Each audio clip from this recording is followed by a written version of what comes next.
evening, everybody. Welcome, welcome. My name is Melissa Haas. I'm the Director of Development and Programming here at the Southwest Harbor Public Library, and I am so glad you all are here to join us for this fabulous talk. We are so lucky to have local Carey Kish here talking about his wonderful new book. Many of you know Carey or know of him, and his background is in, obviously, lots of hiking. Let's see, Carey has done the Appalachian Trail from Georgia to Maine, not once, but twice. Also the Florida Trail and the Pacific Crest Trail, which a couple of years ago, Carey did a lovely talk for us on that trip, and it was fascinating. Kate, is that still on our YouTube? I think it's on I our think it YouTube is. channel. We'll go see if we can see. pop that up there. And he's also the editor of the Appalachian Mountain Club Maine Mountain Guide and author of the AMC's Best Day Hikes Along the Maine Coast. We're so excited to have him here, so excited to have all of you. I have this lovely little handout that I have, if anyone would like them, with all of the amazing programs that we're offering this summer. Carey is really like the kickoff to our summer season, which is really exciting for us. Next one I do want to highlight in a couple of weeks on the 20th of June is Girl Power and Gender Equity by Pam Kalner. It's going to be a really exciting talk with a follow-up book club for those who are interested. We've got story times. We have a summer reading kickoff on the 21st. So check out our website, grab one of these on your way out if you'd like. Again, thank you so much for being here and for supporting this library and this lovely community. And further ado, I'm going to hand it over to Carey. Thank you very much, Lily. Kate and everybody here, there's nothing like talking here at your hometown library. This is pretty sweet every time. It's a real honor. So thank you guys, and thank you all for coming. So our topic tonight is alcoholic hiking. Beer hiking New England. This is a project I've been working on for a long time in one way or another, and finally got it done. Publishing books these days is not an easy process, and if any of you have gone through that, you know what I'm talking about, and it won't get any easier as time goes by. So I'm glad to see this one finally in print. It feels good. So the topic, beer. We all love, well, I think most everybody loves beer. I sure do. And hiking. I mean, the two really go together, I think. You know, you go out for a nice hike here at Acadia. It's hot. You see some cool stuff out there, and you come back and you're thirsty. What do you want? Well, I guess you could have some water, or you could have beer, right? And then, of course, New England. New England is an amazingly diverse landscape, and it's huge, and there's so much out there, and to be able to put all three of these things together in a book, it's really hard to capture it all, but I did my best to get a snapshot of the best of well, I won't call it the best, but some really great hikes, really great breweries, really great beers, because there's a lot of each, and I got those in the book. And really, in the end, this book is a journey of discovery, because it sure was for me putting it all together. So this is like a travel guide to go around and see cool stuff, do some hikes, and hit breweries, and then there's always another hike down the road and another brewery down the road. I mean, there's just so much. So it all ended up in this this beautiful book. I handed my publisher a lot of Word documents and a lot of photos and this, that, and the other thing, and they spit this thing out. I'm pretty happy about it. So the whole idea of beer hiking New England, I think really kind of was born in a way. I mean, I've always loved beer and hiking, but I think it was really born on a walk across the north of England about 20-something years ago on the Coast to Coast Trail. A classic walk through the peaks of the Lake District, the Yorkshire Dales, and the North York Moors. It takes about 200 miles, takes a couple weeks. And each day you're out in the wilds. And every night you're tucked down in a little village, and there's always a pub. And I would saunter down to the pub and throw some darts and chat with the locals and try to understand what kind of English they were speaking. And then I thought, wow, beer and hiking, that's really cool. So the idea, and there you go. Always a good time with the Brits, and lots of good beer over there. So the idea percolated for a while. And I started to write about hiking and beer, and I've actually got a regular column, Hikes and Brews now.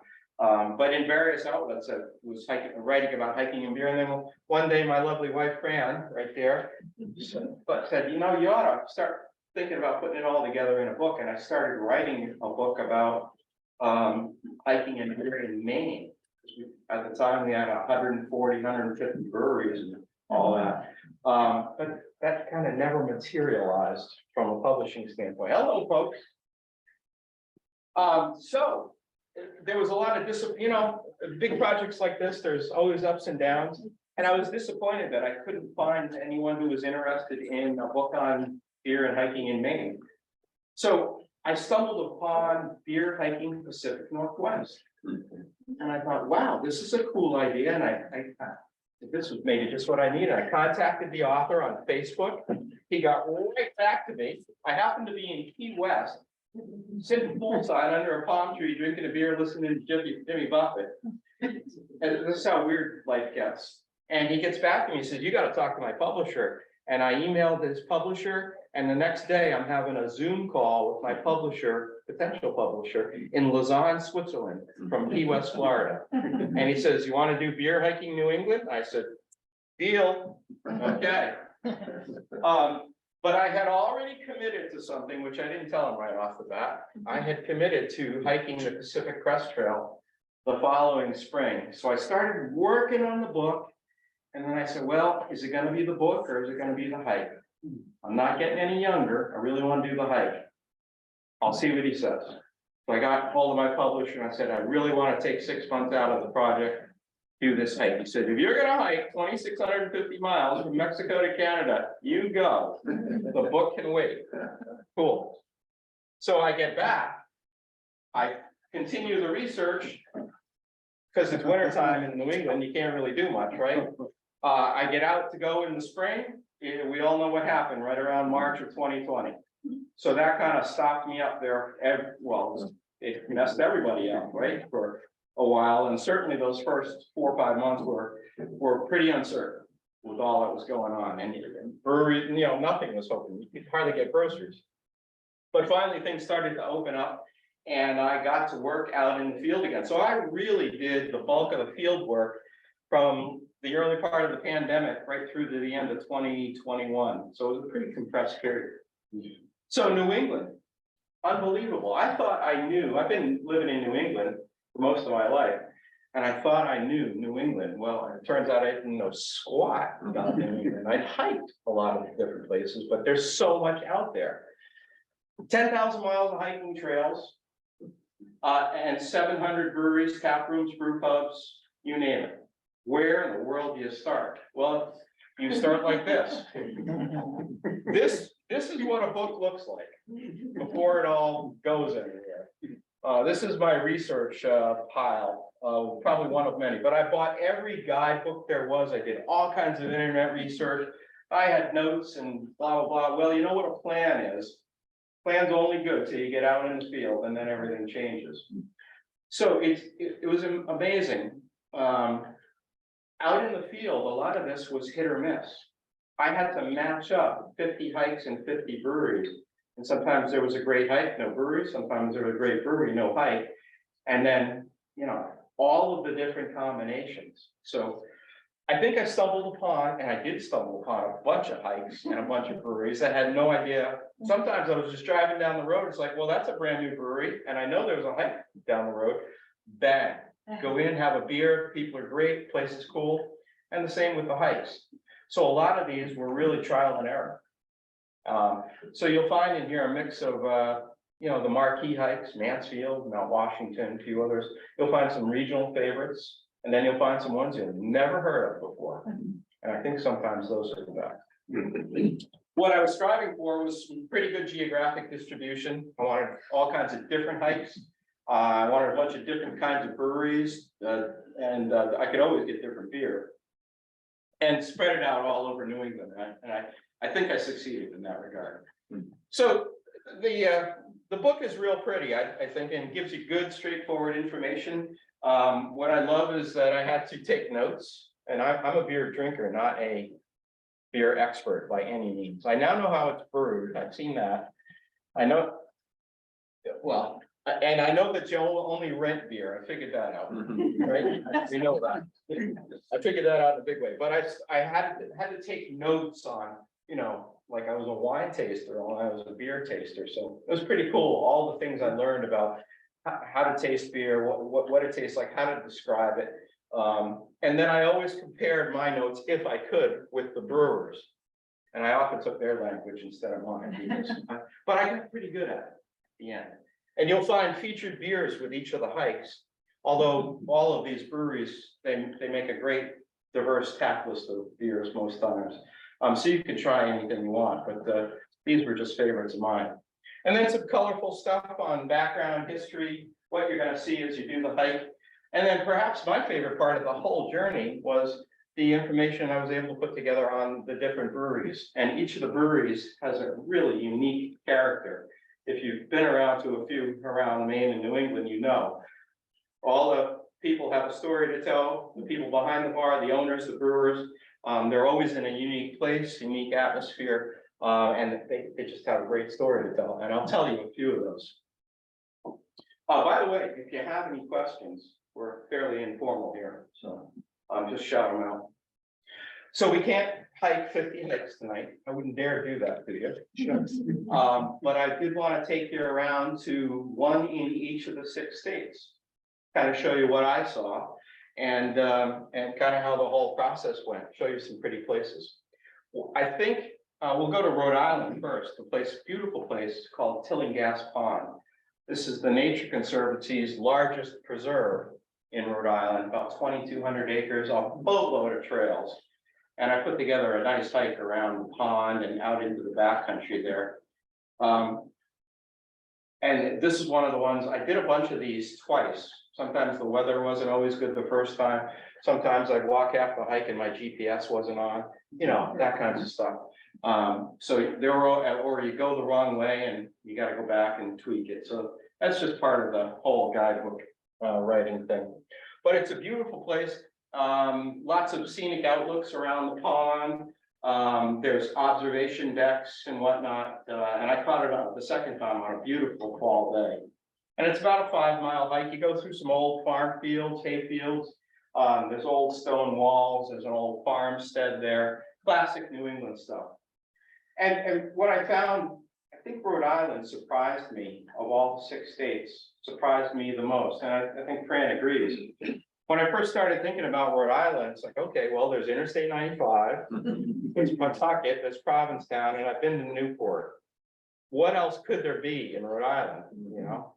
Well, it turns out Rhode Island has an enormous amount of conservation land and trails. It's very impressive. And there's trails that are way out there. Just amazing, and there's not a lot of people out there. And then, of course, there's trails up and down the coast too, and there's plenty of coastline in Rhode Island. So I will never poo-poo Rhode Island ever again. As a matter of fact, for me, it's a destination to go hike, and that's what I found in a lot of these areas. Not too far away, I tried to get breweries within 20 minutes or a half hour. So this is in East Greenwich, a place called Line Cider, in an old industrial space, started by an aerospace engineer named Jeremy Rupp and a former NFL center for the Patriots, Dan Coffin. Again, an aerospace engineer gives it all up and says, I'm going to go to Rhode Island and brew beer. I like that. And as usual, everybody is happy at breweries. I mean, come on. They welcome you. I mean, they're working around beer. They're drinking beer. They're making beer. Everybody's happy. That's what I love about this whole thing. It just made it so enjoyable. Come on in, sit down, have a beer. And by the way, it's not like I made any plans. This was all, I'm coming in to have a beer. I'm just like you coming in. They don't know who I am. And a few people, of course, I would tell them, I'm going to write a book on beer hiking New England. They're going, yeah. Good, you did that. But now that they all have a copy in hand, they're going, way cool. Come on down and stop. So, yes. I imagine that all the breweries are beer only.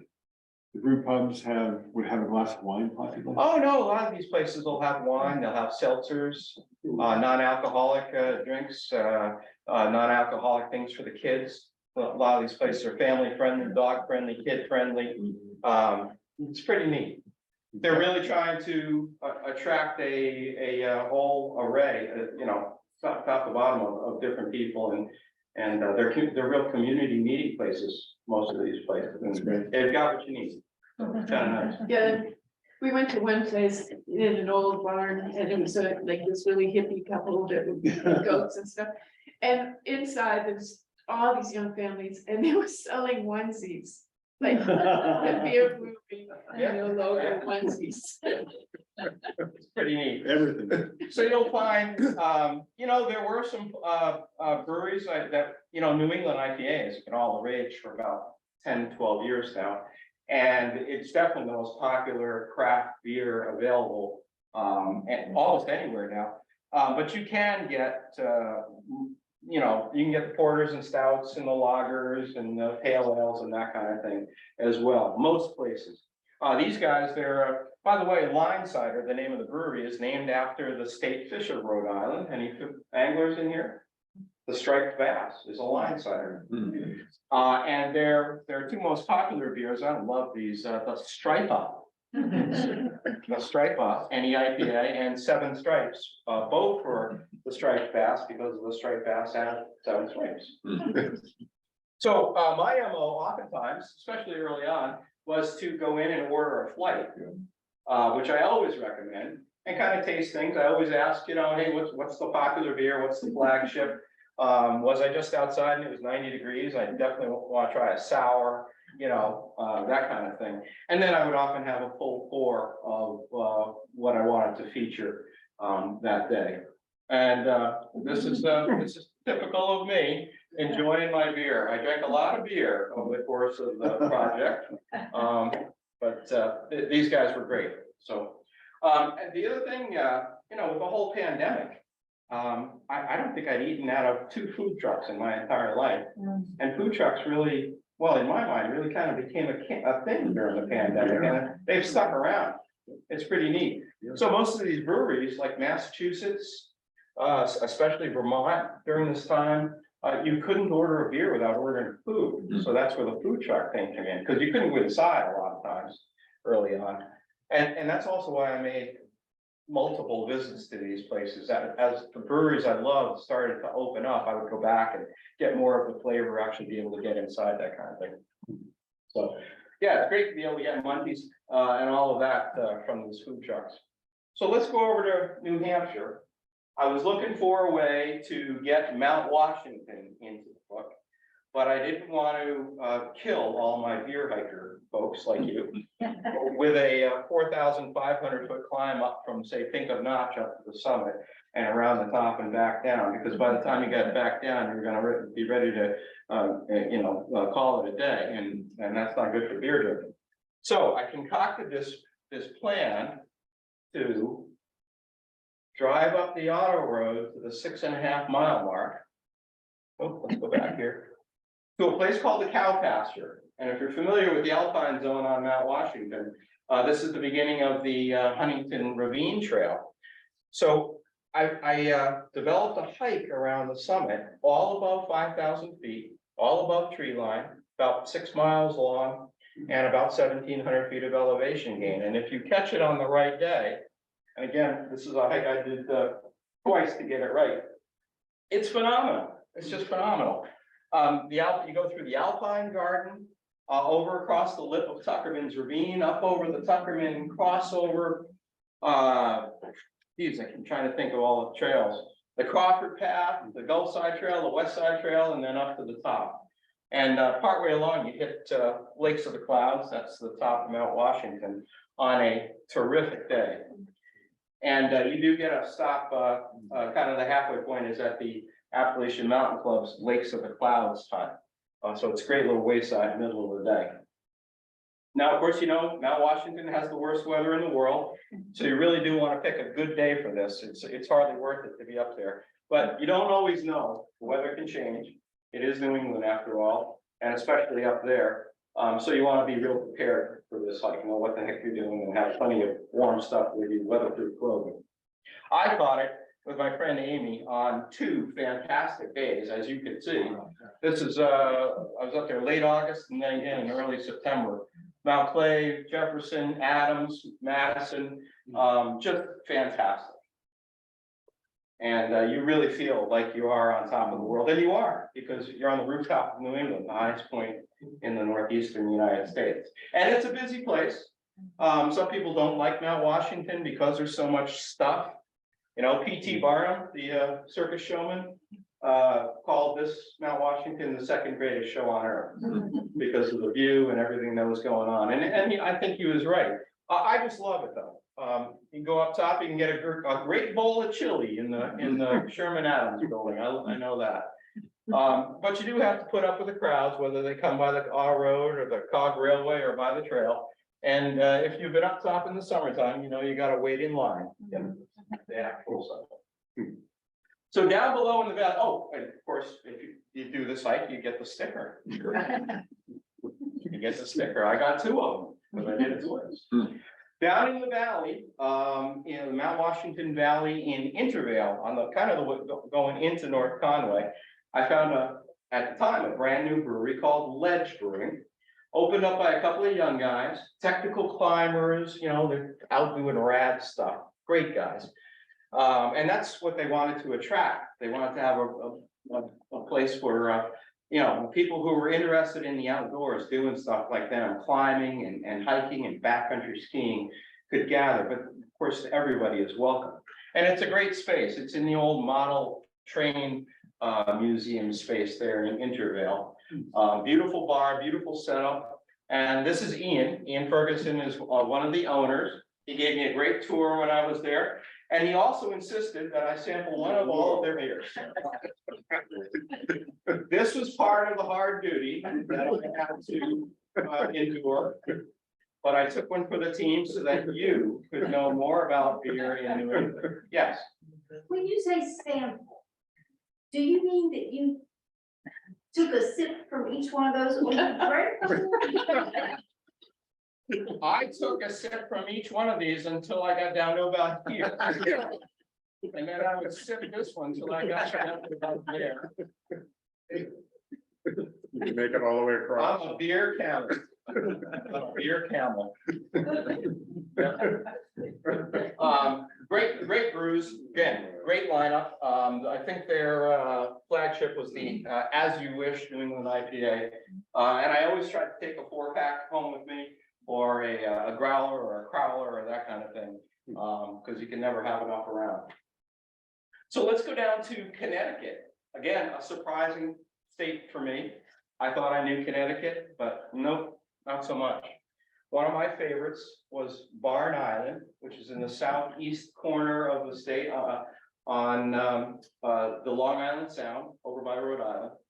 It's considered to be, as the quote says, the finest coastal area, wildlife area in all of the state of Connecticut, and it really is. It's 1,100 acres, beautiful, expansive freshwater wetlands, saltwater wetlands, just a lovely walk. You're walking these old roads out through the wide open. It's really big sky country, and tons of bird life, animal life, stuff skittering around, stuff flying overhead. It's great. Just you wander around on these old roads that go across these 5 impoundments. And these impoundments were built in the 40s, 50s and 60s, I think, to impound water to restore the wetlands that had been destroyed by the mosquito ditches that had been dug to drain the wetlands decades earlier to get rid of the pests, right? So the state of Connecticut built all of these impoundments, and then later on in the 70s, culverts to have better water flow to bring all the wetlands back. And it's just fantastic what they've done. And you get to walk through it all. It's pretty neat. And if you're wondering about Barn Island, that's Barn Island offshore in Little Narragansett Bay. Of course, like many places in New England, well, there was a barn on it, the Culver family barn, and it was cleared back in the day, right? And, but everything's grown up. Once you leave the open wetlands, you walk these old forest roads into the woods, hickory, oak, maple, just lovely. And you get a sense of the history. This is the, you'll pass the Burdick family cemetery, the Culver family cemetery, old cellar holes, old well holes. That's pretty neat. You'll walk through some old stone gates and through some meadows with bluebird boxes, and it's just pretty cool. It's a neat place. You just get a real feel of open air when you're there, which is nice. Just across one of the inlets is another favorite of mine, the Beard Brewing Company. Also, this is in Stonington. Both of these places were in Stonington. Beard Brewing was one of the first tenants in like 2011-12 in the American Velvet Mill, one of New England's thousands of mills, hundreds of mills, thousands of mills that, you know, went belly up over the years. This place made velvet back in the day. So, and that's a key thing about a lot of these breweries that I discovered. The key word is they anchored the redevelopment of this old mill, and now there's all kinds of tenants. You know, there's business people, there's eateries, there's artists, craftsmen, galleries, that kind of thing. It's pretty cool. And the brewery, in this case, like so many places, these breweries are often the key player in a downtown redevelopment of an industrial park. Why? Because A, everybody loves beer, and B, they're a community meeting place, and they draw people naturally, and they draw other businesses, and it's a great story. And I love getting that part out of the travels. So at Beard, great little tap room, like great lineup of brews. You can enjoy it in there or out in the atrium in the Beard Garden. Beard Brewery. And another cool thing I remember, it was another pandemic thing. Well, first of all, the vendor, Woodfellas Pizza, fantastic, great combination. There was a seafood place and a few other places you could get food while you're enjoying your beer. And the neat thing, this is a pandemic thing, as far as I can tell, like the food truck, ordering from your phone at your table. I had never done that before, and that was a big thing. And now it's taken off all over the place. So you could sit there and order your beer, and they bring it to you right from your iPhone. Order whatever, your food, your pizza, enjoy it. I love it. And their Beard's flagship brew was the double IPA Dogs and Boats. And the first time I went there, I had one. I never looked at the ABV. Yikes. And then I had a second one, and I was not partway through that, and I'm going, whoa. And then I looked and said, whoa, 9.1% alcohol. That's when I ordered the pizza. Soak a little bit of that up. But that brings me to a point in that that's a high alcohol beer, and a lot of these places, when they were first brewing their New England IPAs or other IPAs, very high alcohol, and a lot of these breweries have come around and adjusted a little bit. You'll still get the Dogs and Boats, but you can also get a more sessionable IPA at like 5 to 6%. So you can more easily have one or two, which is more my style. Hard to have more than one, maybe two, 9.1% alcohol without. So anyway, gotta love it. Let's come up here to our home state of Maine. Beautiful Quoddy Head. The Candy Stripe Lighthouse, a beautiful hike along the coast, and then back through the inland, the cliffs of Gabbro. It's just fantastic along the coastal trail. You'll hit places like Gulliver's Hole, which is not unlike our Thunder Hole here on the island. There's High Ledge, Green Point, and you can see up and down the coast to forever if the weather is good. And sometimes it is, sometimes it isn't up there in the back. And this was a really good day. You could see all the way down to Boot Head and actually all the way down to Cutler. And before you turn inland, there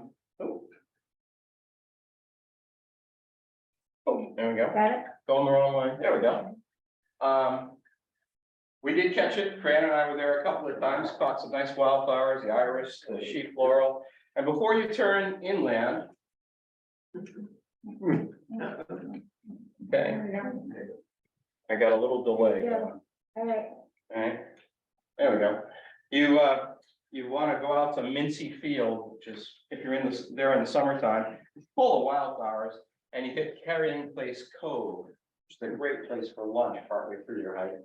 And it's so named because the native Wabanaki back in the day would use this as a portage spot. This is a narrow spit of sandy land there. They would carry their canoes and whatnot from the Grand Manan Channel over to the Helvetiq Channel and keep on going. You will also pass a almost perfectly round 7-acre bog, the easternmost bog in the United States. And there's all kinds of cool stuff. If you like bogs like I do, there's interpretive signs. You can spend all day just in this little bog area looking at the stuff. I mean, I just love bog plants, pitcher plants. It's pretty neat. Now in town is Helvetiq Brewing Company. It's the easternmost brewery in the United States, and it's also the smallest brewery in Maine. It was started by this fellow, Gale White. We'll get to him, I'll get a better picture of him in a minute.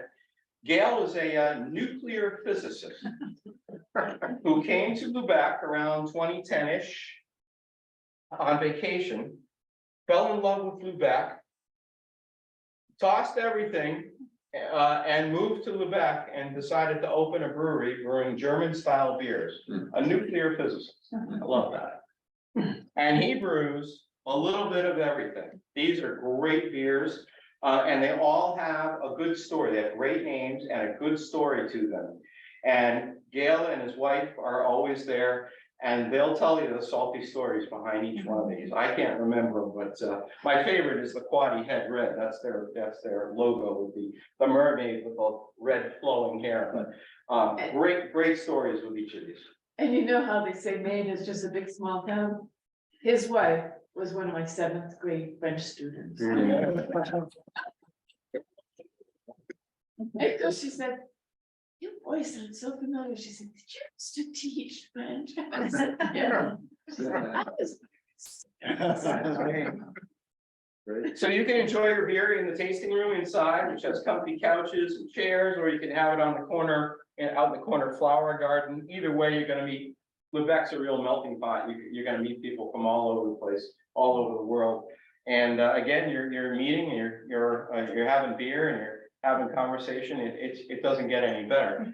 And our friends, there's Gale, the nuclear physicist turned brewer, and his wife McGinley Jones, and she has 2 important jobs. She maintains the corner flower garden, that's her shtick, but even more important, and she'll tell you this, she is the chief beer taster. Very important. Lovely people. So, of course, Helvetiq is, Quaddy Head, known for the first place to get the sunrise for a little bit around the equinox, autumnal and spring equinox. But you also got to know that they have some pretty darn good sunsets there. And this is from Sunset Point Campground. Fran and I were there. And this is the sunset over Johnson Bay. So a little nod to us here at home. I threw this one in. We all know this place. This is Baxter State Park, right? Oh, wait, Acadia. Sorry, did I get that wrong? Yeah, I'm not too good on geography. I could not get along with this book without having our local brewery, Atlantic, in there, and a beautiful hike. I was asked by Rob Caldwell when he came to film 207 back in April. He said, how in the world did you pick one hike to do in Acadia? I thought, well, that was easy. Jordan Pond, center of the park. Go part way around Jordan Pond, up to Sergeant Mountain Pond, Penobscot Mountain. Come on, and it's beautiful, especially if you catch it on a nice fall day. Love it. I'm sure most of you have been up there over time. And of course, in town, Atlantic Brewing, the Midtown location, one of my favorites. We were just there the other day, having a nice mountain hopper ale. Great spot. Alex Mafucci and his family own the place. They're so wonderful. And they had just come out with Flat Hat Pale Ale. And you all recognize the flat hat, the Ranger hat, right? A portion of the sales go for that beer, go to improving water quality. It's a Friends of Acadia thing, improving water quality at Jordan Pond. So you can drink beer and do good. I love that. And take some home. All right, let's find a couple more places. Let's go down to Massachusetts real quick. Walden Pond. And you there at Walden Pond, anybody been to Walden Pond? Yeah, you know, this is idyllic. You get to walk in the footsteps of Henry David Thoreau. And if you've read Walden, you know what I'm talking about. It's right here. It's a very well-used place. You'll find other hikers there, paddlers, anglers, stand-up paddleboard people, people swimming. And no doubt why it's popular. It's just gorgeous. You know, it's a 130-foot deep kettle hole pond, the deepest pond in Massachusetts. And it's just a fantastic walk around the perimeter. And you'll visit Thoreau's old cabin site. You'll also walk on the tracks of the MBTA, well, near the tracks of the MBTA's Pittsburgh line. And these are the same track line anyway, that Thoreau mentions in Walden that he would take into town when he needed supplies or to go to a town meeting or something. Well, it's kind of cool. You'll walk over Emerson's Cliff and through Haywood's Meadow, the Haywood family and the Emersons, that is Ralph Waldo Emerson I'm talking about. These families in the 60s donated all the acreage, like 400 something acres, to the state of Massachusetts. So this is now all protected by the trustees of reservations. And the trustees of reservations just preceded our own Hancock County trustees of reservations, which is how our park here got its start, if you know your history. My favorite quote, perhaps one of my favorite quotes. Where'd it go? Oh, yeah. I went the other way. Yeah. I went to the woods because I wish to live the liver and drink beer. And Thoreau's cabin, just wonderful. It's a replica, but you got to visit that at the end and then go to the visitor center. You really will round out your experience. Thoreau lived in that cabin from 1845 to 1847 for 2 years, 2 months, and 2 days. Anybody remember Thoreau's materials list and how much it cost him to build this cabin? Nobody? All right, you have homework tonight. $28.12.5. So. The visitor center, boy, in wildness is the preservation of the world. Well, you know that. And by the time you're done sauntering around Walden Pond, I bet you'll consider yourself a member of the Thoreau Sauntering Society. Say that 5 times fast. Just north of there, north and west in West Acton, is a lovely little brewery in the historic district of town where there's shops and galleries and churches, and it's another one of these real community meeting places. And Pete and Matt Henry, 2 brothers, opened this place. I don't know, 2016, 2017, and it's a lovely tap room, and they produce all kinds of good beers, and their flagship is the Ruckus American Ale. And I asked Pete one day when I was there about this strange shaped bar, which is bell shaped. And I said, so what's the deal on that? He said, well, why would you want a bar that just goes straight out and you're elbow to elbow and you can't see anybody, right? You're looking at the back of the bar into the mirror. He says, we built this specially. It was specially designed to foster interaction, beer and conversation. How wonderful. And by the way, this is all spalted maple, which is maple, very rare and expensive, that had gotten a fungus, which produced all kinds of cool patterns in the wood. That's why it's so rare and so desired. And then, of course, there's the other parts of the tap room. I always met all kinds of cool people. These guys are from Canada. They were there to have, like 1 beer. And so we had a lot of fun. And always there with a smile. And I got a picture of all those guys, that made it into the book. So, and there I am enjoying my, my glass of full pour of ruckus and taking some away. All right, one last hike. Let's go to the Northeast Kingdom in the Northeast part of Vermont. Vermont was terrific. I camped in all the state parks. You know, I had a great time and I just hiked all over the place. And I came up with 9 really good hikes. And Mount Pisgah was the one I chose up that way. And if you recognize, this is obviously a glacially carved valley. This is Lake Willoughby. This is Mount Hoare, Mount Pisgah. And that natural feature, that notch is called Willoughby Notch, Willoughby Gap. And you can see it from all over the Northeast Kingdom. Anybody been up that way? Remember this? Yeah, you could- If you skied Burke Mountain, you look right through Willoughby Notch up towards Canada. Unmistakable. So your hike will take you right up to the top of these cliffs. So you'll be about 1,500 feet above the lake. You'll take the north trail up, the south trail up, the north trail down, and you'll come to all of these outlooks on top, and you get these great views.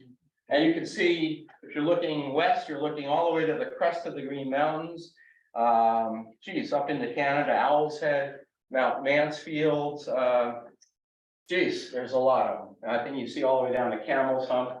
It's you're up there. Yeah. You're up there, and it's very airy.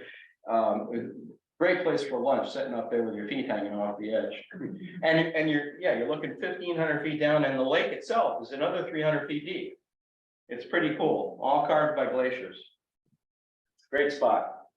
Just south of there in West Burke, kind of out in the middle of nowhere, is another one of these classic breweries, opened by the McDonald family, Alan McDonald and his family, probably about 5 or 6 years ago. And again, produce a great lineup of brews. Their classic popular one is the NEK IPA for Northeast Kingdom IPA. And it's a very small, intimate tap room. You can enjoy your beer in there. This is Alan McDonald, the owner and brewer, and his daughter. Somebody from the family is always there, and they will chat your ear off, and that's really what you go there for, to talk to them. And Alan has a great story. He and his family had owned a camp up in that corner of Vermont for decades, but he worked as a chemical engineer somewhere down southern New England somewhere. But he was for years a very skilled home brewer and made great beer. And his friends, family would say, Alan, you make great beer. You should open a brewery. And he'd always say, why bother? Why do I want to turn a hobby into a job? So one day, he heard of a fire sale, or his wife did, a fire sale on brewing equipment up in northern Vermont. And his wife said, Alan, this is it. This is the sign. Go buy that equipment. And he did. He opened his brewery in a little barn, brewed up some good stuff, and has been having fun with it ever since. And he'll say that this was his next trip. Chemical engineer turned brewer in Vermont. So gotta love it. All right. Well, if you hike everything in the book, and I want to remind you that it's not all mountain climbs. There's coastal walks, easy stuff. There's walks through the woods, walks around lakes, hill climbs, all kinds of stuff. You'll cover 260 miles. I probably covered twice that, putting this together. You'll climb about 44,000 feet of elevation. I probably doubled that myself. I tried 230 different beers. And I probably consumed 4 times that many. And I crisscrossed New England to the tune of 20,000 miles. So I can now officially say, I know New England probably better than most. It was a good journey, a heck of a journey. And I'm pretty excited about it. So I will leave you with, I love signs, and breweries have great signs. And so I just want to close with a few of these that I hope, well, I obviously gonna make you laugh. This is at Bangor Beer. Great folks right at the Oriental Jade near the mall there. One that didn't make it in the book, Hidden Code Brewing. If I saved all the money I spent on beer, I'd probably spend it on beer. Forecast today, 100% chance of beer. Special, buy 2 beers, pay for them both.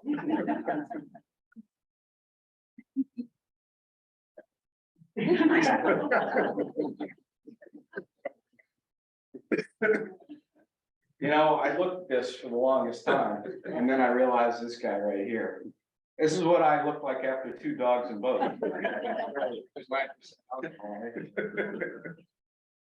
Beer will change the world. I don't know how, but I know. Much easier to start your day when you know it will begin with beer. Or you know it will end with beer. I have. Well, you can't drink all day. It's no shot.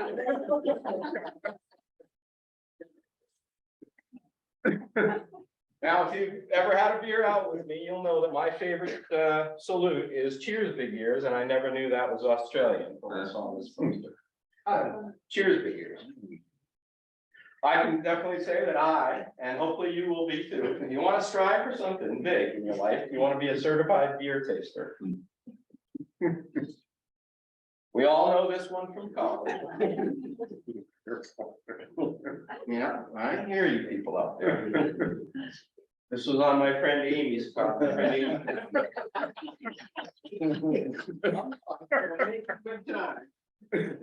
That's a through hiker thing. And so beer should take you somewhere, and gosh darn it, doesn't it?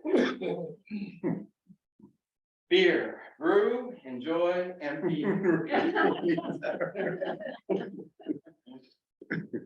I don't always drink beer, but when I do, I prefer to drink it. Oh, God. As my friend Amy.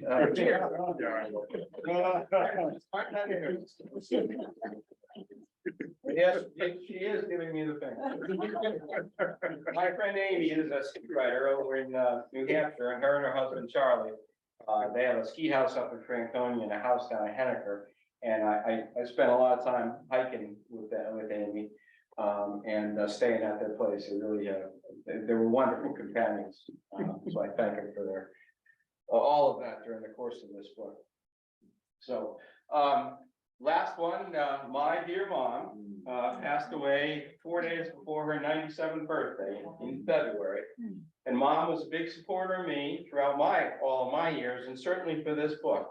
And I spent a lot of time there, passing through, staying there while I was putting this book together. And she just loved it. And I was able to get a copy to her before she passed away. So she was just a lot of fun. We called her, well, I called her the Mom for good reason. So everything I do forever will always be dedicated to her. So New England hiking and beer. That's all there is to it. So I hope you've enjoyed the journey. I hope you will enjoy the journey. It's a lot of fun. There's a lot of cool people out there, a lot of great hikes, and a lot of fun breweries with people with good stories. So add yours and find out what theirs is. All right, that's my story, and I'm sticking to it.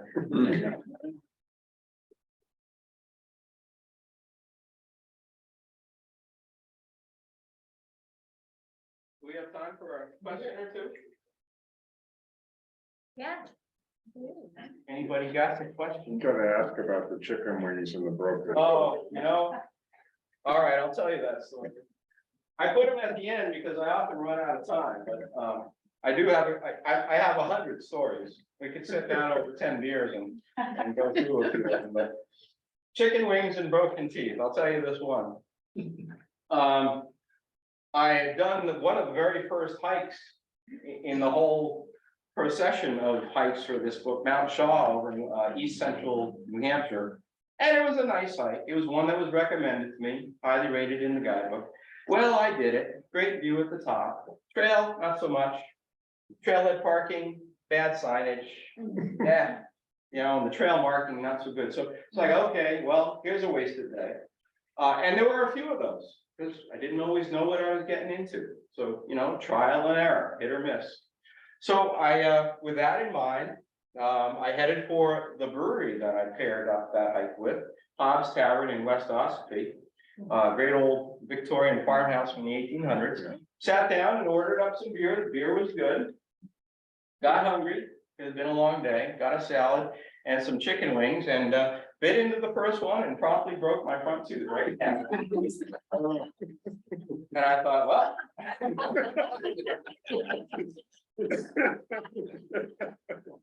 All authors get a book advance, and I could see mine draining away. So Dr. Cummings up in Ellsworth. So I got it fixed, but I was out for 5 weeks, in the field. So I couldn't get home to get it fixed. So, and it was a little bit painful, every time I sucked air or ate something, but I walked around and hiked around with a broken tooth for 5 weeks till I could get back to Ellsworth here at home and get it fixed. All right, fast forward, that was August, fast forward to the following April. I'm down in Rhode Island, did a beautiful hike, Strenuous Point National Wildlife Refuge, across the bay from Newport, lovely.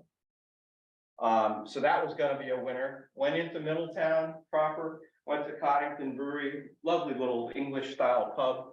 They insisted that I try all their beers. It was lunchtime too, and I was thirsty. And the special was habanero mango wings. And these are the kind of wings that burned once, twice, 3 times. You figure that out. So I stuck one of these habanero mango wings in my face and I immediately set myself on fire. Drank another beer, went for a second wing and probably broke my tooth in half all over again. So I thought, ching ching, book advance, what book advance? Dr. Cummings, you got it all. So.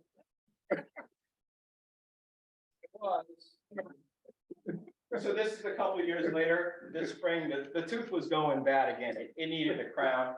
And I went in to see Dr. Cummings. He says, let me just fix the thing right, and then you won't have any problems with it. And I said, well, my new book is out, and I want you to be in it because it's a great story. So Cindy and Dr. Cummings posed for this picture last April. And I sent that to him. We have just laughed ever since. There's the chicken wing story. Nice. Good story. And he's smiling because he's like, oh, this guy just gave me my down payment.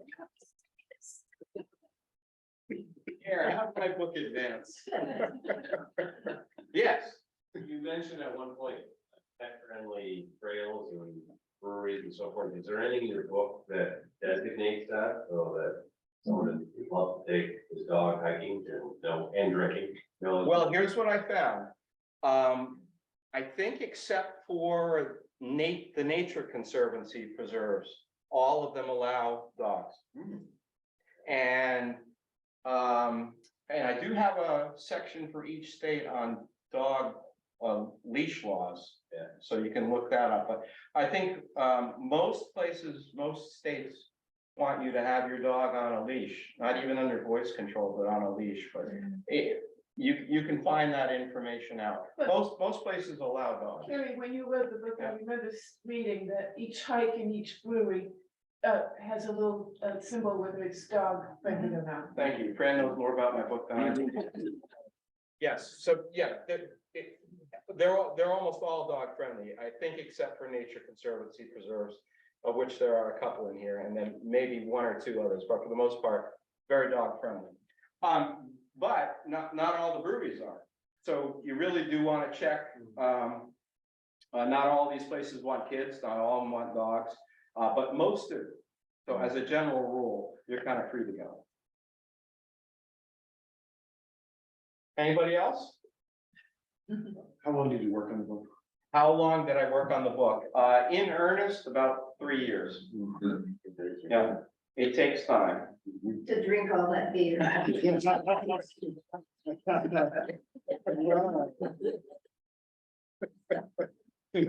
know where you live. You know what's in the refrigerator. Yeah, I mean, books just take time. I mean, the field work is fun. But putting it all together, it's, and then the editing process. I don't know, again, if you've written a book, you just know, you could edit a book till the cows come in. And, I mean, I know 4 or 5 things, you'll never see them, but I know 4 or 5 things I go. And we had, you know, the publisher, a professional editor, and me, go through the book like 5 times, and you still, it's just a tough process there. I think we came up with this. Yes. Is it the same, when you showed the book from the West Coast, looked like the same shape, so is it like the same format? Yeah, well, I got free reign on this. I developed a format within their format. So each of their books is different. Yeah, so that's a good question. This is becoming a global series of books. And mine was probably their 3rd in the United States. And now they're coming up with all kinds of them. There's beer hiking Colorado, there's beer hiking Quebec, there's gonna be beer hiking New York. I know there's wine hiking in Paris, there's whiskey hiking in Scotland. It's a beautiful thing, and you know, there's definitely a market for it. I think I'm done with this one, but there'll certainly be an update. I'm just gonna get you back here. There we go. Yeah. Oh. Yeah. So, yeah. So there's a. It's pretty cool. This publisher, they really have their act together. They know what they're doing, and they're gonna keep cranking these out. They produce a pretty high quality product, so it's kind of nice. Yes. I know a lot of places, information centers in the state of Maine will give you a booklet of beer trails. So if you want to do your own your beer trail, then most of the breweries will have little stamps that you stamp them, and away you go. Just for the heck of it, you can visit, and it's a lot of fun. I had an idea which got nixed because of expense, but if I'd been able to do it myself, maybe. I was gonna put a couple of coasters in the back of the book and then do a checklist of all that, so you could kind of, take that around with you, but, books are expensive products as it is. So I couldn't do that, but yeah. And the beer trails, you can find info in the book on lodging, things to see and do around where you are, other trails, and all the beer trail websites, the brewers guilds and that kind of thing. So it's really a good resource for getting here, hiking that, going to that brewery, trying that beer, and then kind of asking yourself, well, what's around them? And the brewers will often have their very own suggestions where you should go afterwards for a hike or another brews. Yeah. What's on the agenda? What are you gonna do now? I just finished the next edition of the Maine Mountain Guide, which is gonna be about yay thick. That's gone to the publisher, it's in print, that'll be out later this summer. I'm working on the next edition of the best day hikes along the Maine coast. That manuscript is due in 2 months, no pressure there. I don't sleep much. And then I've got some other books in mind. I would love to write a book. I have everything together for it, called Footloose in the Maine Woods. I've probably written 1,000 stories over the last 20 years, and I'd like to put a collection of them into a book or 2. But that, it all takes time. It all takes time, so. And what he's not telling you is that in addition to all that, he's also planning to hike the entire Continental Divide Trail to become a triple pounder. That's a small hike. It's only 3,000 miles. So, what's that? In your spare time. In my spare time, yeah. So this time next year, I hope I'm about 800 or 1,000 miles into hiking from the length of the Rockies from Mexico to Canada. Through New Mexico, Colorado, Wyoming, Idaho, and Montana. So that'll be a solid 6-month walk. So yes, Are you born in Maine or New England, or where are you from, Gary? I came from an egg. Beside that. No, but I've been here a long time. Yeah, I've been here a long time. I'm a local, and I've not have ever heard of you until. I ain't that famous. Definitely, you want to spread the word. No, I've been here, I mean, I came here as a kid, New Jersey to Western Mass. And that's where Western Mass is, any patch of woods for me was gold when I was a kid. I grew up at a time, I'm 64, I grew up in a time, some of you can relate. And that's another book I'd love to write, because I'm collecting the stories. I want to write a book called Free Range Kids, because they kind of don't exist anymore. Yeah. We had childhoods that you just can't believe, out on a Saturday morning, get out of the house, mom would say. I don't care where you're going, just, come back, be here at 6 o'clock when dad sits down for dinner. That's it. And we could be in the next town, we could be in the backyard, we could be in the next state. And we often were. So, I'm glad I grew up without video games. are we all? Yeah. Yes, absolutely. It was, I think there's a lot of stories I think people could appreciate those stories. And I'd love to interview more people, and I've got friends from New Jersey, friends in Massachusetts, friends I grew up with, they all have stories, and I would love to congeal that into a book, because there's no childhood like what we had. Growing up on this island was amazing. I'll bet it was. Yeah. I'll bet it was. Somebody else had, yes, here. I was curious, out west, I'm sure, and like with the PCT, a lot of the breweries kind of run along the trail. They offer things like Trail Magic, or they directly benefit the trail systems. Aside from the Helvetiq Brewing that does the partnership with Friends of Acadia for the beer donations, have you stumbled across any other breweries in the New England that sort of have more conservation trail oriented agenda when they're selling their beers, or they're associated with the trails that you found yourself on the ground? You will find, yes, absolutely. I'm drawing a blank at this very moment. I can think of one that's not in the book that I'm visiting soon. Saco River Brewing just brewed a beer last fall. I was there for the event, called Jockey Cap IPA to help save Jockey Cap, which is a popular local hiking crag and climbing and whatnot, right in Freiburg. But I would say most of the breweries are doing that kind of thing. You will find, and I write about this in the book, the passion these brewers and these owners have for their patrons, their staff, and their community is amazing. And they're just uniquely positioned to be a real big part of the community and do good things. And they all do, whether they're brewing special beers for things or not. They'll hold fundraisers, meet in these places. Breweries are community meeting places. A lot of stuff happens there. I mean, they by and large make it a point to be part of the community, and it's really cool to see that.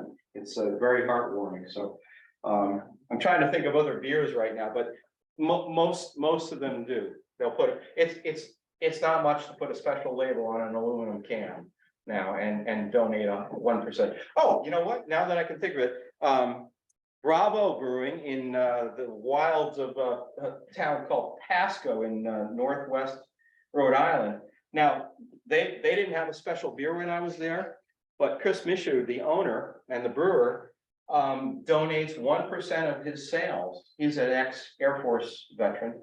He donates 1% of his sales to a nonprofit that builds adaptive homes for wounded veterans. Not tunnels to towers, but there's a few others. But so they're doing it. They're doing it. Yes. One thing I've never seen is a craft beer can on the side of the road. Bud Light. Not craft Good beer. beer. No one would dare do that. That would be alcohol. I mean that's sincerely. No, it's true. I've never seen one. I think most of the people who drink craft beer have a sense of what they're doing. No, it's true. It's a really great community, and I clearly you folks have experienced some of that, and it's just wonderful. It's a great time to be alive, to be a hiker and be a beer drinker, and there's a lot going on. What do you do on the Pacific Crest Trail as far as beer drinking goes? On the what do I do on the trail, on the long trails for beer drinking? Well, on the Appalachian Trail in 2015, when I hiked it the second time, I got the name Beer Man. It's a long story how I got the name. I'll tell you that some other time. But I did drink a fair amount of beer. I never carried beer. Rarely carried beer. I always had it in town, and with the name Beer Man, the trail name, boy, a lot of people would buy me beer. So it just worked out fabulously. It's like, oh, cool, you got a trail named Beer Man, well, let's find you a beer. Yeah, so I actually drank enough beer on the Appalachian Trail that I had a BPM, a beers per mile average. It was 0.247. So I essentially drank one beer every 4 miles, 2,200 miles. Now on the Crest Trail, because it was more remote and resupply was a lot more difficult left town, my beer per mile average dropped precipitously. And on the Continental Divide, I don't think I'll do any better. I'll have to stock up on the beer before I go. We need dehydrated beer. Dehydrated. They're worried about the Allagash next week. Oh, yeah, and whiskey, bring bourbon. Bourbon. All right. Anybody else?